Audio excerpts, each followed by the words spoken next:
And guys, get to meet my brother's friend. Here he is. Hi.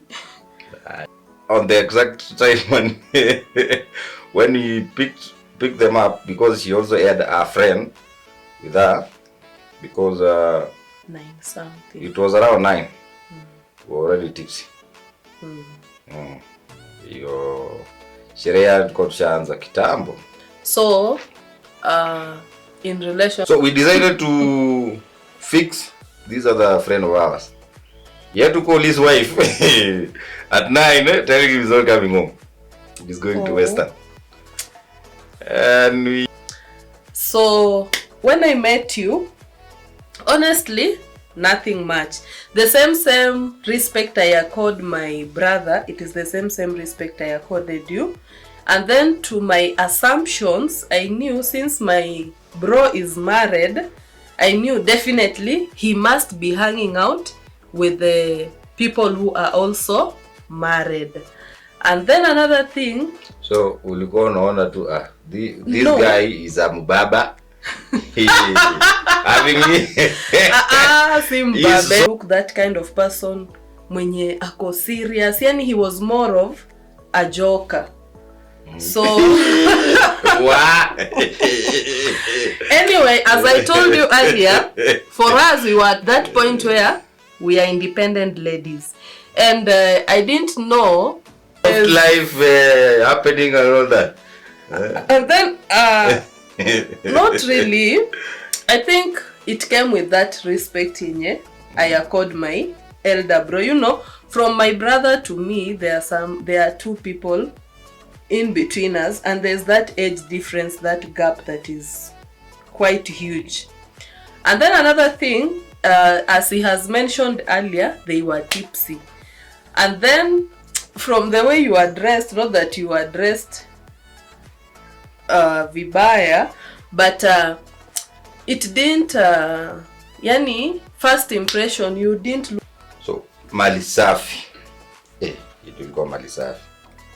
Kids, you see, that was not the right territory, but see, wrong territory again.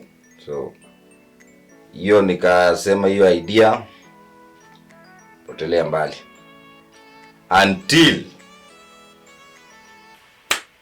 kwa gari tukirudi Nairobi.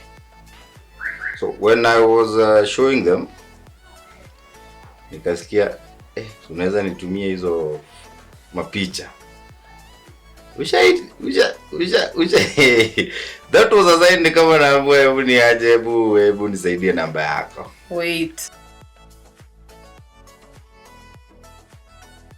Show my attire the first time we met. Now I don't even remember how I can tell you how you were dressed on our dates. You were on air, even on our date, I know. So the difference, was it okay, same or at least I tried a bit? It was just the same. Okay, you are more of a joker because the first time we met you were in a brown short and that grey top that had some strips. You still have it to date. Then the second time we met, you are also in that brown short.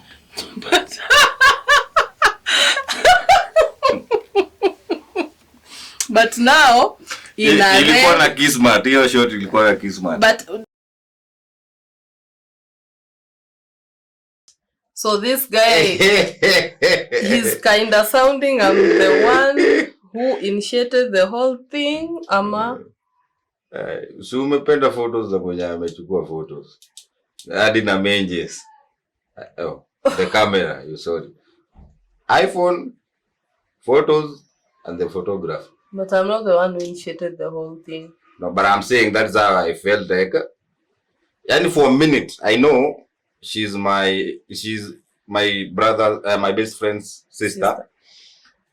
But at that moment, I didn't even think. I just told her, since ni WhatsApp, shika nieke namba yako. then ndakutumia. And she was like, okay. So there was a moment, a bit of a feeling yenye ilikama hapo hivyo. Yani kwa kidogo nilirushia macho brother yake, but yeye alikuwa tu focus kwa barabara. As I said, see na brother yake, we are not we are not that talking about ladies and all stuff. So akili yetu haiko hapo, but kuna feeling nilipata at that moment, nikasema hii namba bas. So you ulieka namba na nikatuma tu those photos, I think while on the road still, na tukafunga hiyo chapter. So maybe I don't know, how did you feel on the back seat ukichukua simu yako? I think I just add some little thing on what he has said. I feel like he's not letting it out properly, and this is where the juice is. Guys, imagine you are in your elder brother's car. Honestly, when I asked for that photo, I had no other intention about it. Honestly, I needed the photos. I just needed, being a lady, I needed to update also my social media handles. I think from there, people would tell this is how my weekend had been. Every other woman, every other person, you know it. That is how it is. So I'm there, out of good faith, I tell him, can you kindly send me that photo? Then him being that guy, he's seated at the front there. He doesn't say anything, but the only thing he says, he passes me his phone.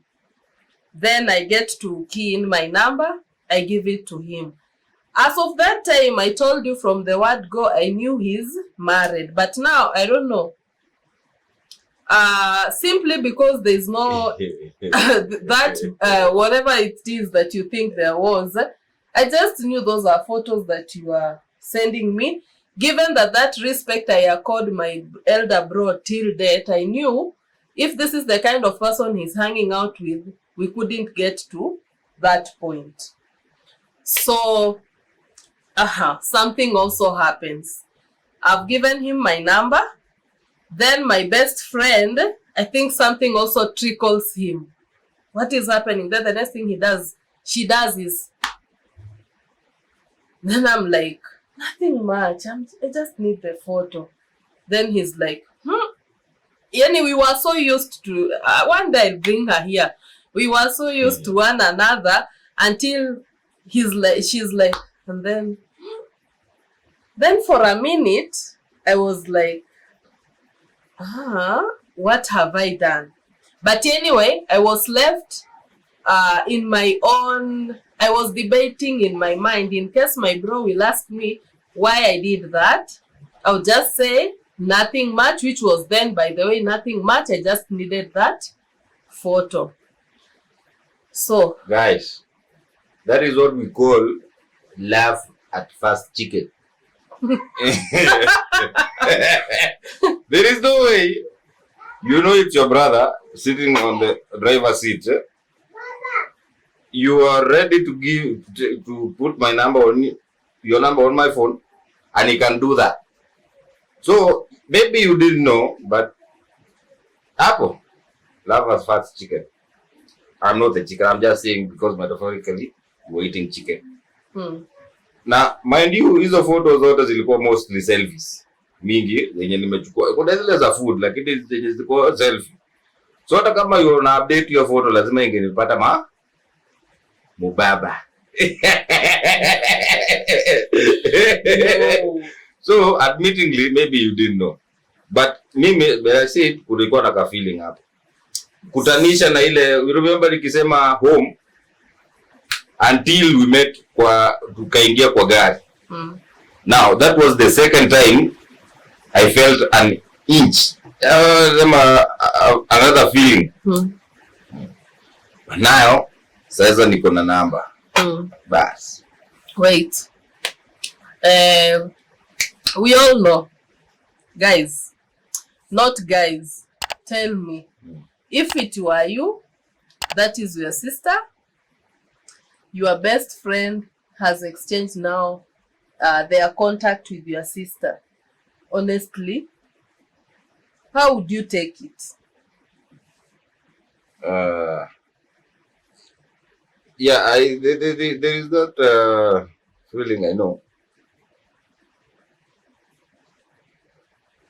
So, I think me at that time with your brother as best friends, knowing him well, one angefikiria tu mara moja ama mbili. I don't know, even if I don't think he was even there. Yes. Because as I said, we never talked about women. So most definitely yeah, maybe I could in here. So, but for me there was that feeling, but najiambia right, territory. Yeah, so we proceeded, but at least nilikuwa najua niko na number. I can do anything now. Who told you you could do anything? As in, I couldn't even, let's say, because when we were at home, kuna ile feeling ilikam. But now, this time, I had a chance, I have a phone number. So, even if I felt something or I felt serious, because kuna kitu nilikuwa nishafi. So, nilikuwa na chance ama opportunity ya ku add at you. Okay. If I needed to. I get it. Yeah. I as in, there is no way now I would go ask for your brother for your number, even in case. Yeah, so that chicken came through. Very nice. Came through the phone number. Okay. So that was it. I don't know. I think I saved. I saved your name plus something on the. What is this something? Yeah. Guys, don't you want to know? What is this something? I think I saved pretty face. Oh, I'm pretty face. So, but now cautiously because, but uzuri, the thing is, me and your brother phone, unless there's a phone call unapea mtu apige, but hizo ati hata angepiga aone Stella pretty face angejua who. So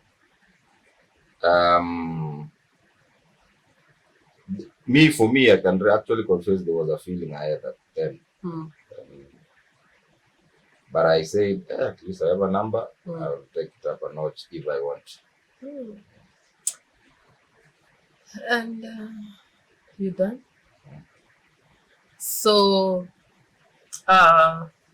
we were talking about what would be this feeling if this happened to you between maybe your best friend and your bro or your best friend and your sister.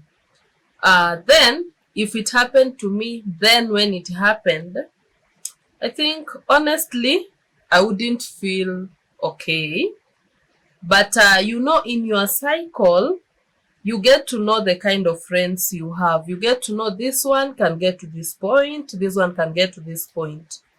So for me, what I would say, if that friend of mine I know pretty well, her characters maybe are not that, I would give them that chance, but deep inside me, I wouldn't just be okay that I've let my best friend to someone close as a brother. And if I know this person is, the characters are not that promising, I think I would do my best to discourage that relationship. But ours, I think up to this point, unless one of these fine days we get to invite that brother of ours here, and maybe he gives us his part of the story, I think as per where we are now, he has not got to notice anything of that kind. Or what do you think? I think he didn't. Because my brother gets to react to things so fast. Even if he wouldn't deal with the friend, I'm sure maybe he would have dealt with me, or he would have called my mom, talk to your daughter. So as in you're saying, like, if he knew there is something weird about me or something he couldn't like me being with you. No. that part of exchanging contacts. I think he had not noticed up to that. He noticed, but you see, at that point, you know, you understand ladies, first of all, they like photos, you see. So he was driving, I was free. So, and he was that kind of guy, maybe at the photos, no to me at that point. Sorry, bro. But I know him. So, I get to clear anyhow what he makes say numbers. Alafu pia alikuwa he knows me. So I was let's say easy dating and all that stuff. I wasn't at the moment. So yeah, kwa kazi thing angefikiria ati niko na hiyo angle. Ilikuwa tu just about photos. So same as you, so the same tu pia ilikuwa all about photos. Yeah, honestly, it was about photos. But being the and my iPhone, the normal person, of course, what you would think is why you see. I think my friend expressed herself properly by tapping on me, because that is what a typical person would feel. Why are these two exchanging? So you said when she did that, something came to you like, what have you done? So what was that realization that honestly, you are his friend. I've got to know you. Number him. But now I've already given him the contact. What have I done? Delete. So you could have told me to delete. No, I couldn't do that because but on the other hand, I knew I assumed the guy is married, so I think that was securing me enough. Even if I've given him the contact, in case he beats the man and proceeds to that point, I think I have that shield that I'll shield myself by telling him that you know, you married, I can't do that. So I told myself, if at all he gets to that point, the only thing I can tell him is, you married. And so, but she never asked me that question. Ever have you ever asked me if I'm married? Because I came to realize you are not. How did you come to realize? Don't spoil the juice. Guys, isn't the story getting juicer? Isn't the story getting sweeter? Isn't the story getting amazing? And so guys, why don't you leave me a sweet comment on this video? Why don't you like this video? Why don't you share? And guys, please, the only favor you can do me is to subscribe to Mama Jayden's Kitchenette. Subscribe, tell a friend, tell a colleague, tell everyone around you guys about Mama Jayden's Kitchenette. And also remember to click on the notification bell so that every other time I upload a new video, you'll be among the first people to watch. And so guys, we are officially on road to 5,000 subscribers for now. Yes, we can. You can get a girl to 5,000, guys. You can do that by subscribing. And so I don't take it for granted. To everyone who has subscribed to Mama Jayden's Kitchenette, honestly, thanks a lot. May God bless you. May God expand you. May God surprise you in whichever way. To any other person who has come to this channel for the first time, I am requesting you to kindly not to leave without subscribing to Mama Jayden's Kitchenette. And so guys, let me give you time to subscribe because I really need that subscription. Do me that favor, guys. Subscribe to this channel because this is going to help this community to grow. Subscribe, guys. Thank you for subscribing and mwah. Back to our story. We've now exchanged the contacts. So, how did it go from there? I think first of, I don't know how you saved me that day. Maybe how did you save me my number? I said how I saved you. How did you save mine? Honestly, I don't remember. Chebi. Ah. Yeah, because all right. you know, I used to hear my bro call you Chebi, so I just said Chebi. So fast forward this story, we back in Nairobi. To my drop, Dani, where they stay. And I was feeling kind of, the trip was not a waste of, I have a number. I can do anything I want. But now building up the guts to actually text, because I think I didn't call, I started from texting WhatsApp. I thank you WhatsApp, man. So but I think it took me a day or two. Then I built up guts. I said, one year, what can go wrong? Just a brother yake hawezi oa msichana. Na yenyewe anaweza niachia tu hiyo mali safi. Hata anaweza furahia mimi nikiwa na hiyo mali safi. That was actually my thinking. Ile I have so many sisters. In my family I have a lot of sisters. I only have one brother home. Kuna wengine waina watano, yani we are full of children home. Mimi nikiwa first born, but that is another story for another day. So I understand the feeling ya ile sister yako ako na beshte yako. As in I can relate. But then nikajiambia, bora ni mtu namjua na ni mtu anajielewa, I understand him, he's a friend, why not? You see, as long as it doesn't affect our friendship.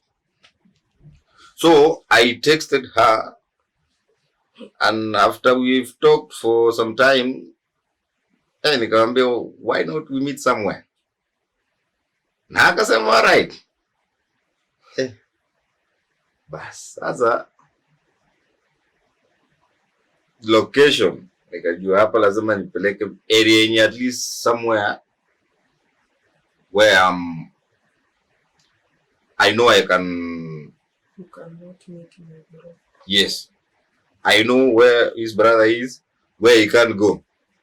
It's a place we used to go together, but at that moment, that day, I knew he wouldn't be there. Then I had to make up an excuse for not being with him, because we used to hang out on a Saturday, right? We used to hang out on all weekends. So nile siku namwambia sasa jamani aje.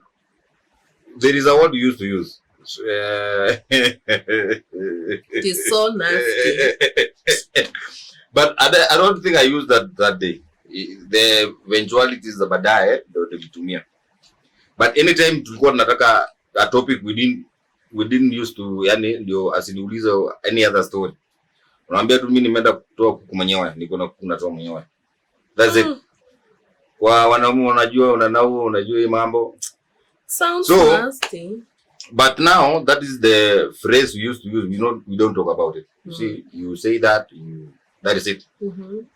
So we met at the Red Office. I also have a little history about that place. Do you have to say? Red Office is no problem. Okay. At Kasarani, I know it's a nice place. So we met, and no, actually I was so nervous. I didn't know she would come. It's like it's okay. I tried, you see, because he was like, na brother yangu, what about my brother? And now she came, and that's now where our actual journey started. From a meal and then at the office, at the Red Office. So I don't know how you felt when you decided to maybe come, when I called you to come. So, was it kind of, you took like a whole day to actually say I'm coming? Or coming?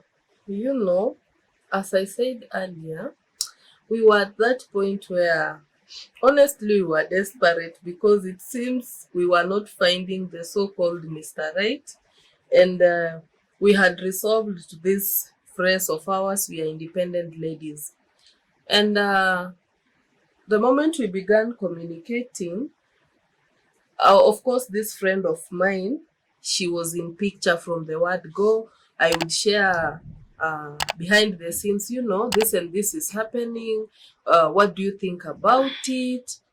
The lady was not, she was also confused, but the thing is, having showed up for that date, I just came with that mentality, you know, just go. As long as you're going to meet in a public place, kwani, what is it that you can do to me? Me showing up for that date, I just came to, should I say, make a technical appearance? But I think these feelings also had now begun to trickle in. So I'm that point where I'm also confused because one, there's this barrier that this is my brother's best friend. Two, it's like I'm falling in love. But again, I was confused. Something was ringing in my mind, and that's why I had to share with this friend of mine. I was like, you know, these men, when they hang out here, maybe they go through a lot. Could be this guy, they did business together, and maybe things didn't go well. So could this guy be revenging my brother by trying to get close to me? Or could it be... We're gonna watch my Nigerian movies, Nick. No, I'm not a movie person. You even know that. It is tricky. Everyone who is watching this knows very well it is tricky. So I just showed up simply because I just wanted maybe to go out that evening. But things fall in place. I ended up in a relationship. Na sikutuma fare. Sikutuma fare. Sikutuma fare. But the kind of questions that were running in my head on my way to that red office. By the way, there are, you know, there are actually so many barriers for you. For me, it was just one. How will my friend feel about this whole thing? But again, nilikuwa najiambia, he doesn't know, he doesn't have to know. You see, for now. So, but I had no ill intentions of doing anything wrong at that time. I was actually kind of already fallen in love. So,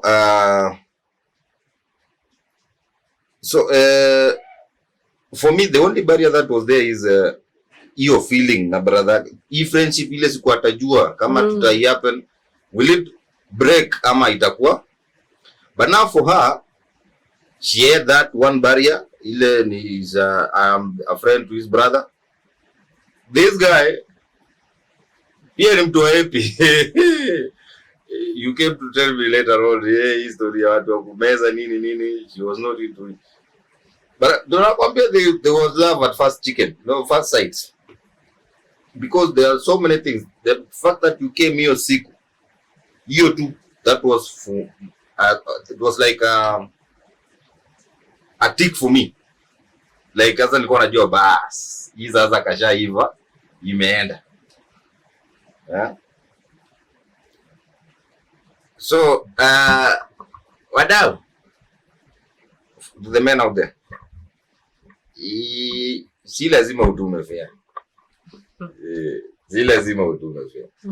If someone loves you or has the intention to actually try and be in your space, atakuja, she will come. And she came.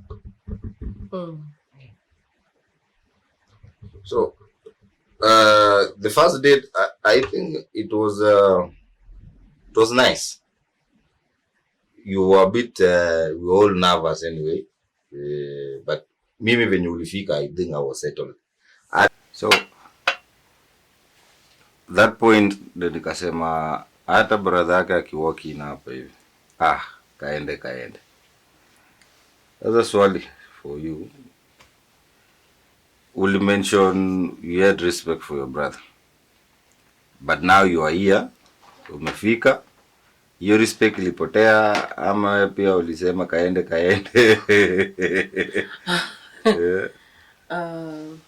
I wouldn't say that I lost respect for my bro.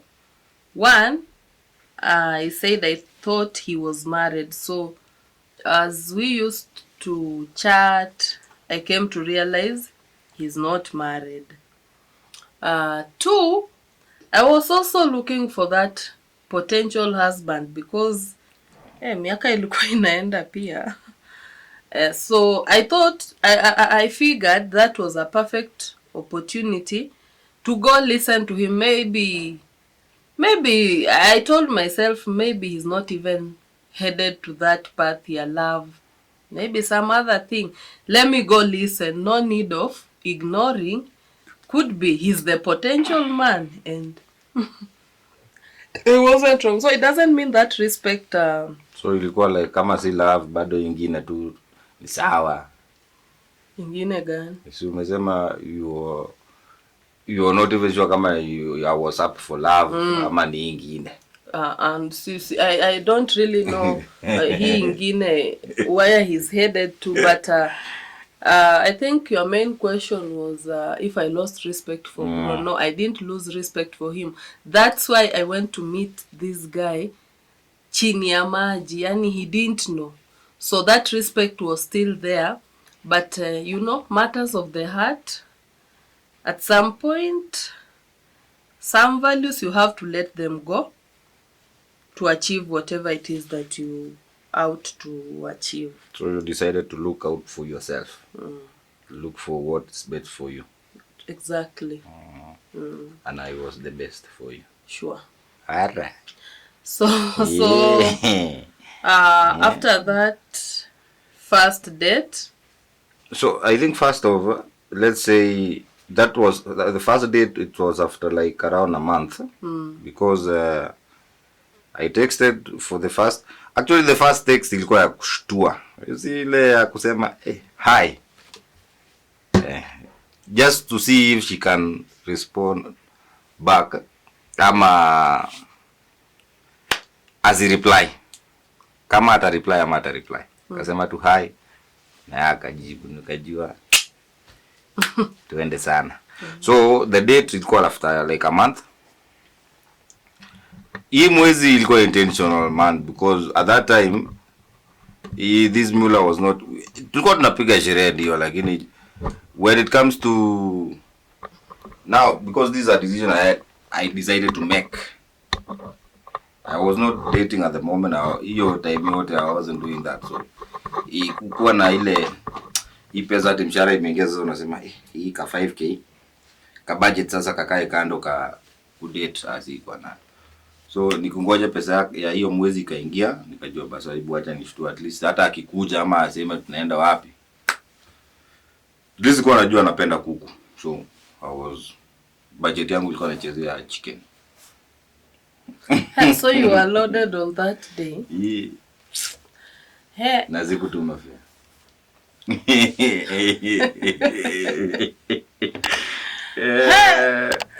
Now, Gabo, if you need any tips on how to, because that was the first date and that was the first journey of all, as in that was the day tulienda kwa meza tukachapa deal ikaiva. Mapenzi nayo ni kama tu it was in the air. So the intention was coming there to huyu, and I did that. I successfully did that, and I convinced you maybe I'm the right guy. And because that was the point. For me, I think I already made up my mind, because I was the one who initiated the date. So I was just coming to pitch to you how I feel for you. So, but at least ni kama ulikuwa already uko na hizo feelings, ilikuwa to just to join ama to fill in the blanks zenye zilikuwa ulikuwa uko nazo. And I think I did that. Why is he speaking for? But anyway, that was it. A small advice to ladies, not that I'm a motivational speaker, but those who are close to me, by the way, I normally tell them, as a lady, don't be too choosy. And at times, not at times, always follow your heart, and ensure the people around you are people who can honestly give you the right opinions. Because you see, for my case, both my friend and I, we were not dating.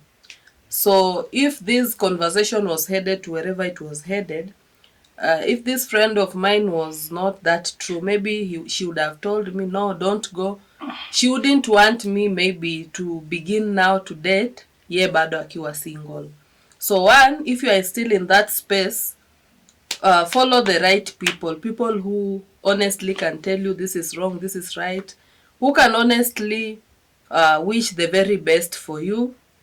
Two, as I said, don't be too choosy, because if I was to consider all those dilemmas that were in my head, I wouldn't go to that date and we wouldn't be where we are now.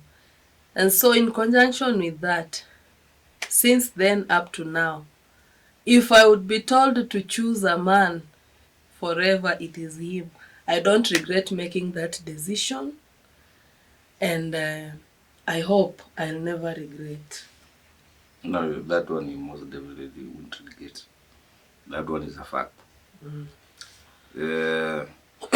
Let me ask you one question. You mentioned my attire the first time we met. Now I don't even remember how I can tell you how you were dressed on our date. You were on air, even on our date, I know. So the difference, was it okay, same or at least I tried a bit? It was just the same. Okay, you are more of a joker because the first time we met, you were in a brown short and that grey top that had some strips. You still have it to date. Then the second time we met, you are also in that brown short.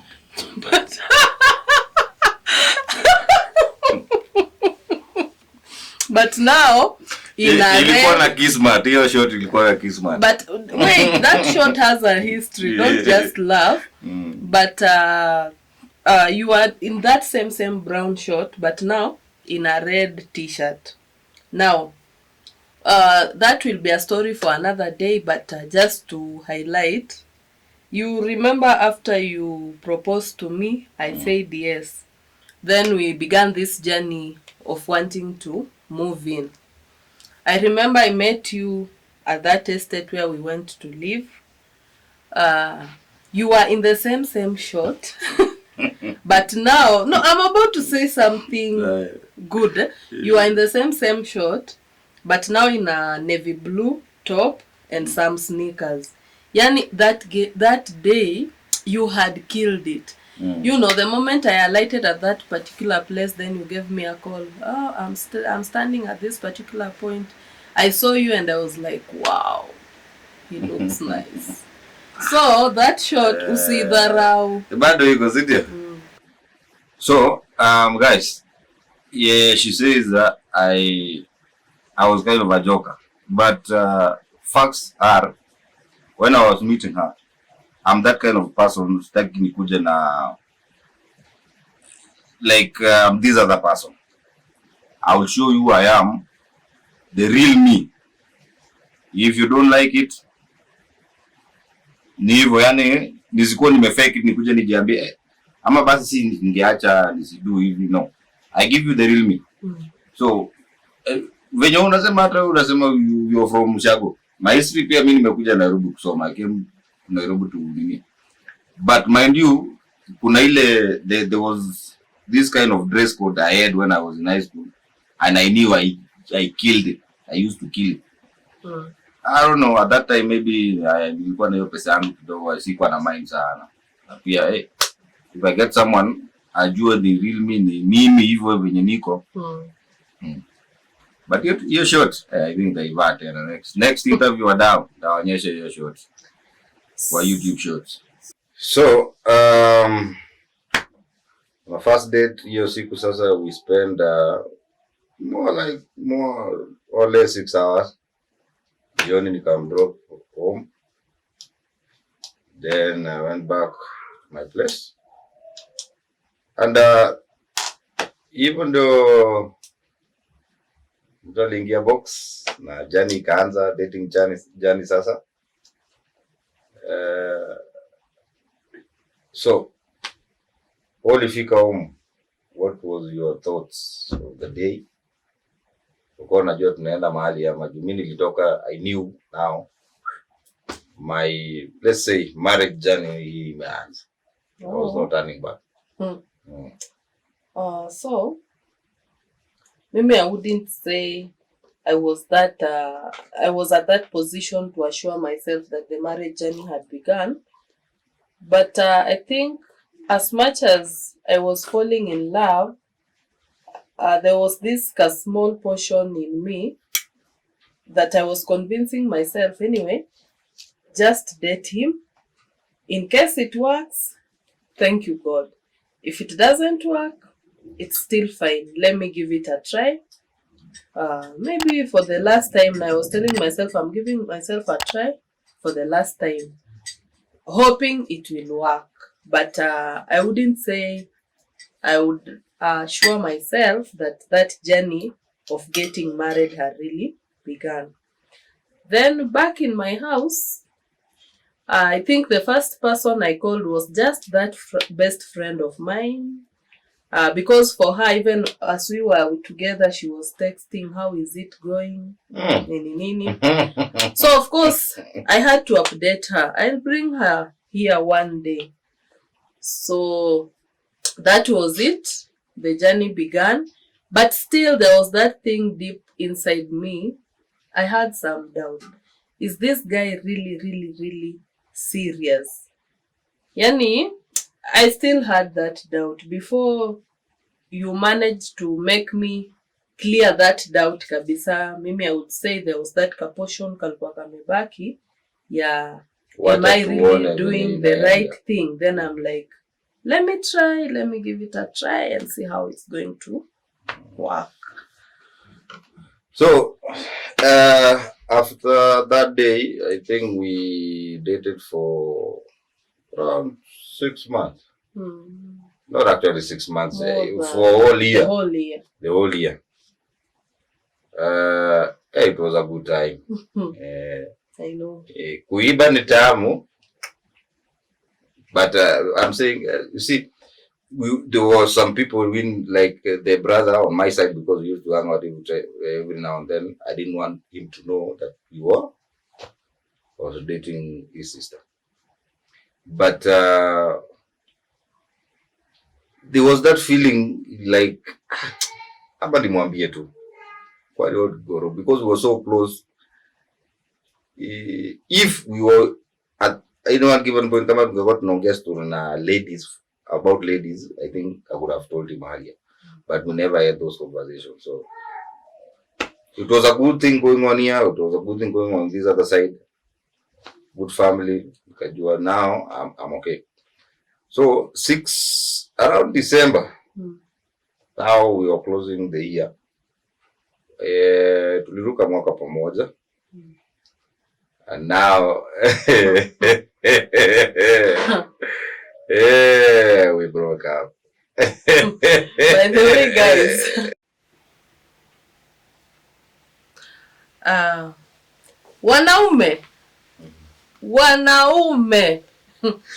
wanaume nimewaita mara ngapi?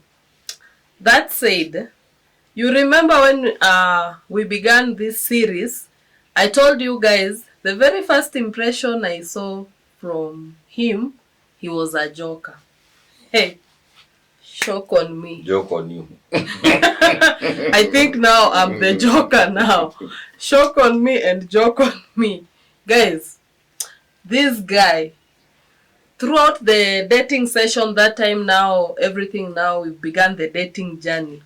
This guy proved himself to be a serious person now.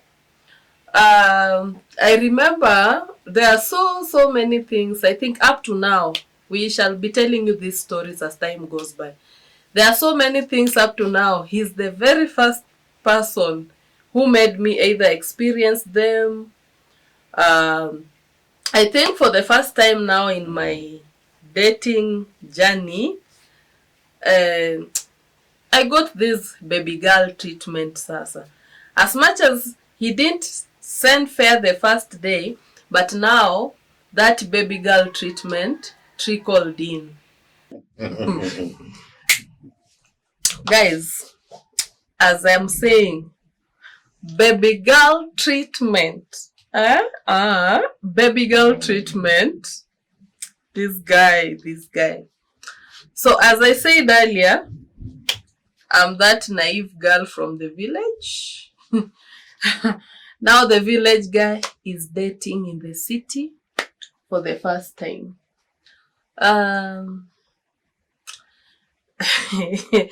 This one, hey, shamba too. Naivety on peak. Now there's this day, he took me out, and then after partying, we had no car. By then we used to board one motorbike, the two of us. By then it is just to encourage someone somewhere. Nowadays I hear ladies say, heri ulilie kwa Range Rover na si kwa baiskeli. Then maybe we were just on a bicycle, sindio? But now that's what I love about you. You were simple, as in unasema you are naive, but I don't think it's naive. It is being just simple as you are, because hata hiyo kucheza kimimi nijo ingekuwa tunaongeza extreme, maybe hata zingekuwa because pia mula jo ilikuwa less. Mula, it's money. Yes. He just had, should we say, I tried, but she was also simple. She was not demanding. So whatever I used to do, it was from me. As in, I decided to do this not because she insisted on anything, but it's just for me showing love. So there's this day after partying, we now need to go home, and you know, boy child is proving his potential. Usually we used to board motorbikes, but this time round, boy child wants to be him. So he tells me he wants us to board, it was Bolt. You used to use Bolt. I had Bolt and Uber. But then you told me Bolt. But I think Guys, Bolt was cheaper than Uber. This naive woman, she didn't know about Bolt. So I was like, what is Bolt? I would say Bolt. Because then I used to work in a garage. The only Bolt I knew, the one that you normally use to tie the car seats. Those are the only bolts I knew. It's the screw and bolt. So I was like, what is this bolt that this guy is talking about? But you know, I think, by the way, how did you take it when I told you what is bolt? You know, I understand, because even for me, it was not something that I was accustomed to, you know. But since I was in that period of dating, you know, I need to have I did my homework in case I need to do this, and I have this amount of money I can. Good step. Because normally, where would I be using that bolt? At least your brother has a car, I'm going to drop my nataka kama ana mini matatu. Okay. So we are just sharing a few episodes that maybe are funny, but they will end up helping someone somewhere. So imagine she didn't know about Bolt.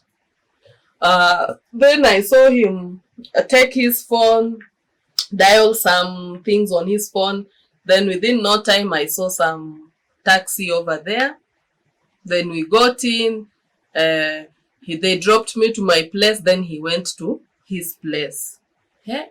So you wanna car back left. Hey, guys, that night I didn't sleep. I was like, what is this technique that this guy has used? Then I've gotten to this place. He has gone via car. Now we've graduated from the usual motorbike to Bolt now. So things don't just come on silver platter. We all come from somewhere. Just be you. In dating, don't fake. I didn't know about Bolt. I just opened up to you and told you what is Bolt.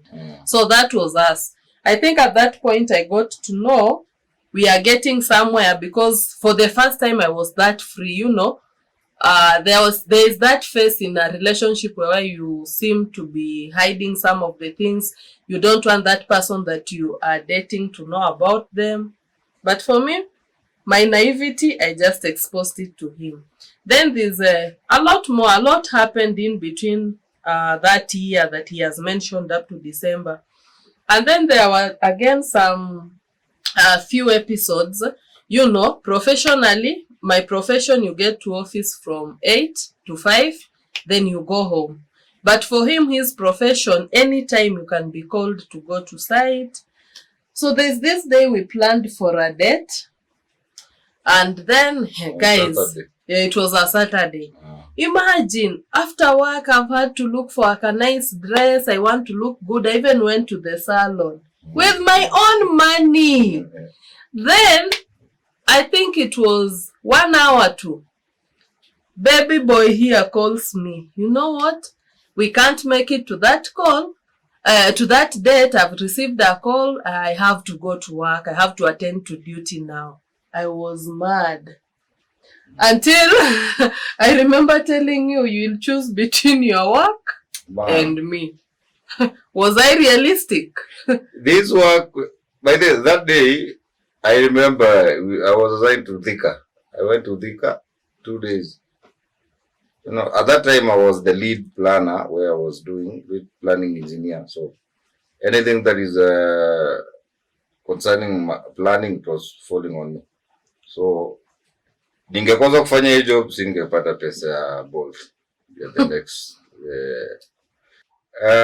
she told me to choose between the job and her. Between the job and her. Mimi ziko zile za boss. I came to Nairobi to look for work. To study and look for work.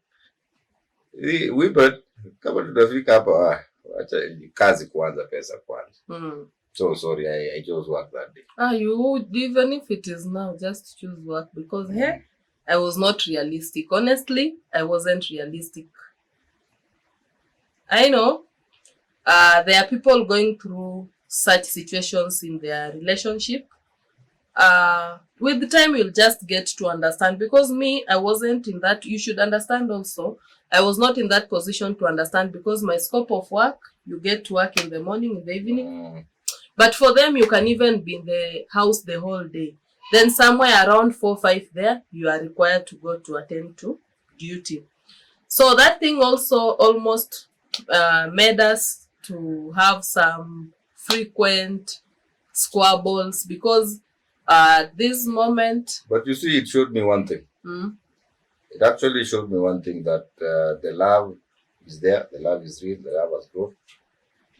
Because you would like me to choose you rather than choose what I was doing for a living. So, but again, it was a hard choice. I know. Yeah. Now, wanaume huko nje, msiende, don't fall on pressure sometimes for the ladies. I would say one thing for my wife here. She was simple, but don't put her in that position that because she's simple, she doesn't need these extra things. As a man, go extra, put on an extra effort to show her some love by doing some extra things that maybe she's not aware of. Don't fear, because I know some other people fear that maybe if they introduce something like let's say you're bold, the next time we will not take a boda. We used to take bodas even after, because that was just a function we had. We were going out, but at these other times we were just taking boda kawaida. You see, so don't fear. And again, ukikuja when you were put on a ad between, they say between a hard rock and what, make the right decision, because at the end of the day, there is no one who can tell you choose between work and a relationship, and you go for a relationship. How will you feel that relationship? You see, so those are momentarily situation or feelings that come in. If someone loves you, they will stick with you no matter what. So make a decision that is valid, best for you, and best for that relationship. So with time, I got to understand that is just how it is. That is how engineers operate. It's either I live with it or I walk out.